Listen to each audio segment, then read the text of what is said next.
Présentation du kit 1.3 du fabricant VeVeYup Production. Ceci est un voile intravaginal servant à collecter les sécrétions vaginales, l'ADN, les protéines, afin de réaliser un test PCR, du HPV, des MST.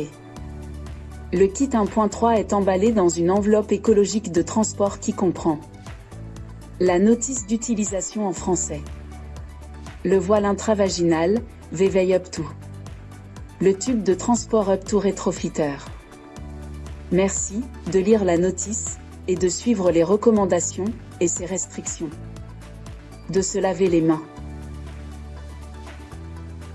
D'ouvrir le sachet plastique à la main afin de prendre le voile intravaginal VeVeYup 2 par l'extrémité de l'applicateur en plastique qui est cranté. Au préalable, il est recommandé avec la main libre d'écarter l'extrémité du vagin, les lèvres, et d'être dans une position qui vous est confortable. Introduire le dispositif VeVeYup 2 dans le vagin, cette étape doit être sans douleur. Dès que vous avez la sensation que l'extrémité du dispositif est au fond du vagin, ici sur cette vidéo, représentée en touchant l'utérus. À ce moment-là, vous pouvez doucement et librement retirer uniquement l'applicateur plastique et le voile intravaginal VeVeYup 2 restera dans le vagin pendant 2 minutes. L'extrémité du voile intravaginal VeVeYup 2 sera visible à l'extérieur du vagin afin d'être retiré après. Pendant ce temps libre de 2 minutes, vous pouvez commencer à vous laver les mains. Ouvrir le sachet plastique du tube Up to Retrofitter.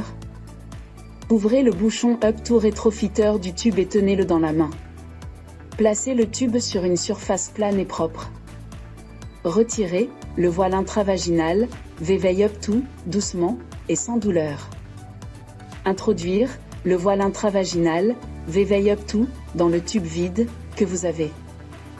Quand le voile arrivera au fond du tube, vous pourrez prendre le rétrofitter avec votre autre main libre et vous vous servirez de celui-ci pour pousser le voile intravaginal VeVeYup 2 au fond du tube. Il sera très important de bien refermer le tube en poussant dessus et vous entendrez d'ailleurs les 3 clics de verrouillage. Après, il sera impossible de pouvoir l'ouvrir à nouveau.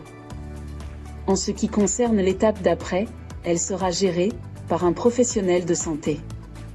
Pensez bien à lui remettre votre prélèvement. Lorsqu'il est diagnostiqué, à un stade précoce, le cancer du col de l'utérus est une maladie évitable. N'oubliez pas aussi qu'il existe aussi la vaccination, et que même avec la vaccination, il est nécessaire de faire un dépistage régulier selon les recommandations de votre médecin.